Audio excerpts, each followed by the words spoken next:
Hi there, I'm Ramon, and I'm here in beautiful Glen Cove, California. When I moved here 2.5 years ago, I really couldn't find much online about what it's like to live here. So in this video, I wanted to show off this amazing community that I love so much. We're gonna go on some hikes, meet some neighbors, and do tons of really cool things to show you why I think this is one of the best kept secrets in the entire Bay Area. Hope you enjoy.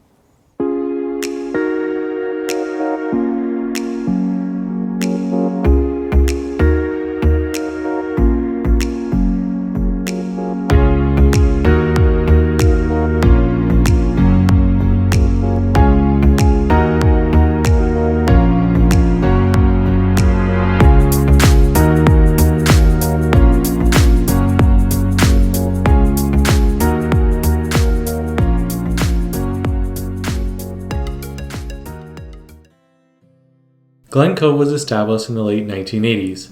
Consisting of 22 different but cohesive developments, there's a diverse community of homeowners living in anywhere from private gated communities to one-bedroom apartments. I am Phil McGuire. My wife Marcia and I moved here in 1985. And none of what we live in now in this part of Glen Cove existed at that time. It was all rolling hills and grasslands. No houses existed down here. We really liked the neighborhood.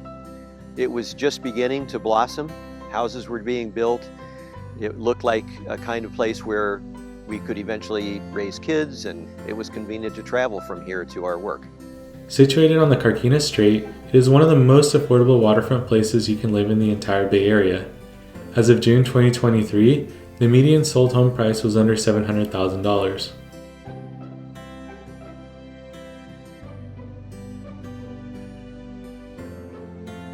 Though officially located in Vallejo, California, which often gets a bad reputation, Glen Cove doesn't feel like living in the rest of Vallejo and is adjacent to the more affluent city of Benicia.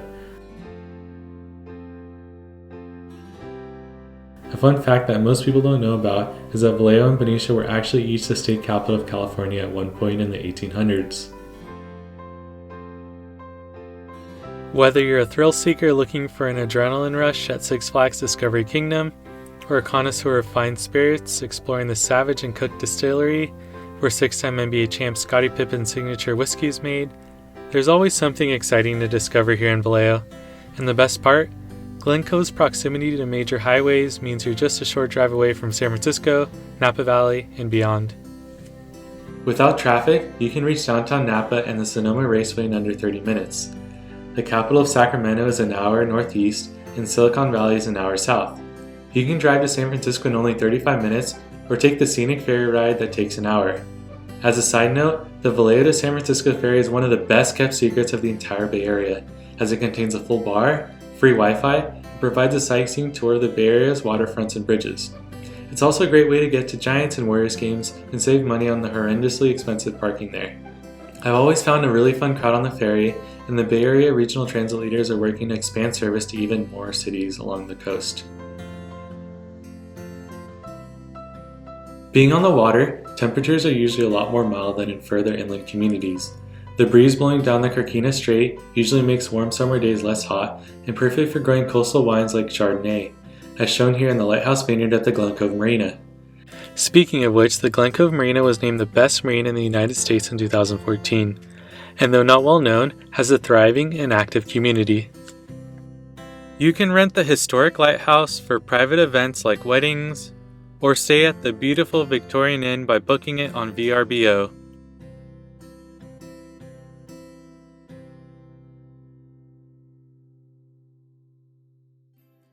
If it's 100 degrees in nearby Concord, it will be in the low 80s over here, and you only have to use your air conditioning a few times a year during summer.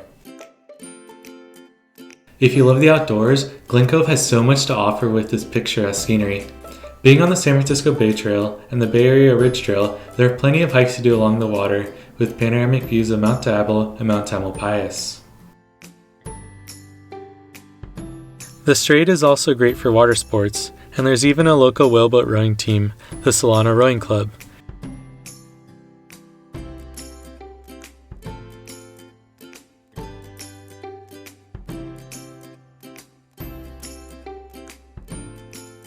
Thanks to the topography of the hills along the strait, this area also provides an ideal location for one of my favorite sports, windsurfing.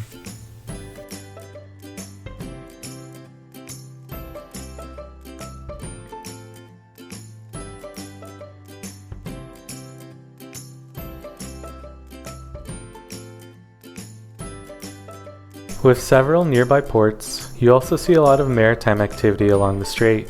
Phil shared with me why this is one of the coolest things about living here. Ships go by in front of our house throughout every single day. And it is such a treat to me. Again, I never get tired of it, to watch a 900-foot oil tanker or a 600-foot auto transport go by the house, almost silently. You can't even hear a ship that large.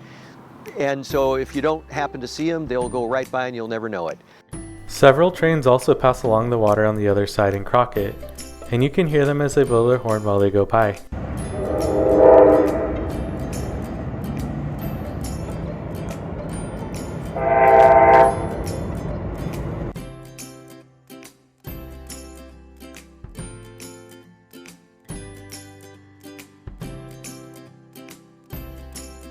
From South Regatta Drive, there is direct access to Benicia State Park, which has many miles of hiking and biking trails along tidal marsh wetlands that attract plenty of wildlife.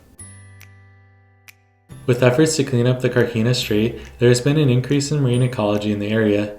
You see more fish and wildlife, which attracts more birds and sea mammals like sea lions. Hawks and ospreys are common sights along the coast, and if you're lucky, you'll see a bald eagle or a porpoise, which is a smaller cousin of the dolphin.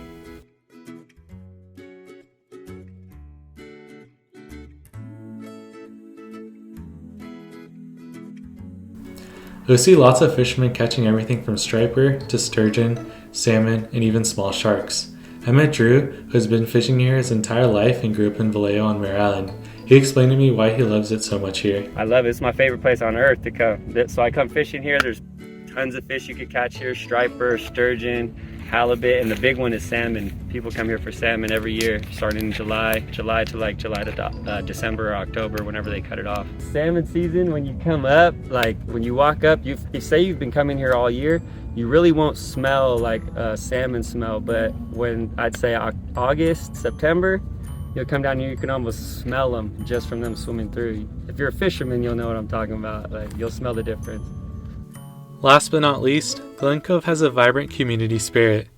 Residents here are not just neighbors, they're active community members and changemakers.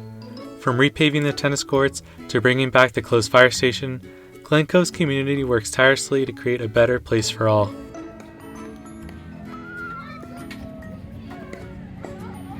Hello, I'm Elissa Shanks-Stewart.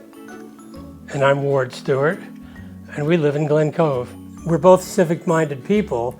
I volunteer as a member of the board of the Glen Cove Community Association. We do a lot of things to try to improve the quality of life here. So National Night Out is something that I had wanted to do for a pretty long time. It's just a time to have the neighbors talk about anything that can make us more close-knit neighbors. Elissa and Ward have both done so much for the community. I was really interested when they told me about one of their most recent projects. 5 or 6 years ago, I learned that the monarch butterfly population was really decreasing. So I thought I would try to do my small part by planting milkweed in my yard. The mama monarchs lay eggs on the milkweed. The eggs hatch into caterpillars, and then the caterpillars eventually become monarch butterflies. On my first batch this year, I had 20 successful butterflies come flying out. But I've got my next door neighbor working on it, and other neighbors are doing that as well. Phil also shared how the community has changed over time. In more recent years, the turnover in the neighborhood has also been very positive. As people have moved on, some people have left the neighborhood, other great people have moved in, and it really has kept the community so vibrant and so appealing to us, we never plan to leave.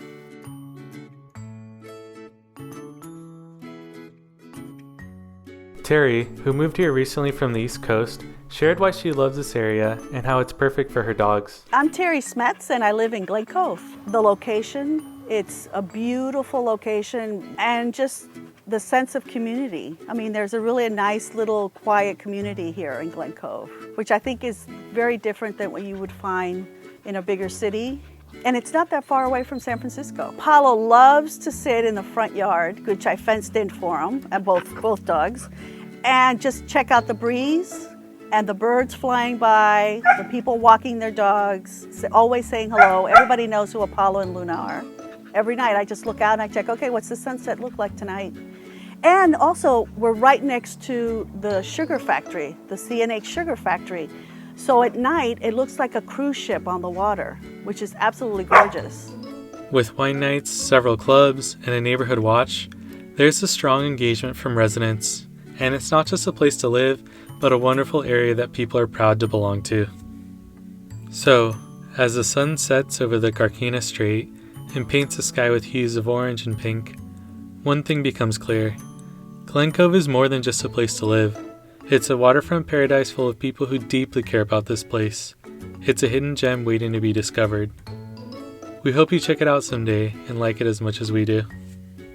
Are you from Glen Cove, Vallejo, the Bay Area, or somewhere else? I'd love to hear what you thought of this video, so please leave a comment and let me know what you think, if I missed anything, or if you have other beautiful things to share about Glen Cove.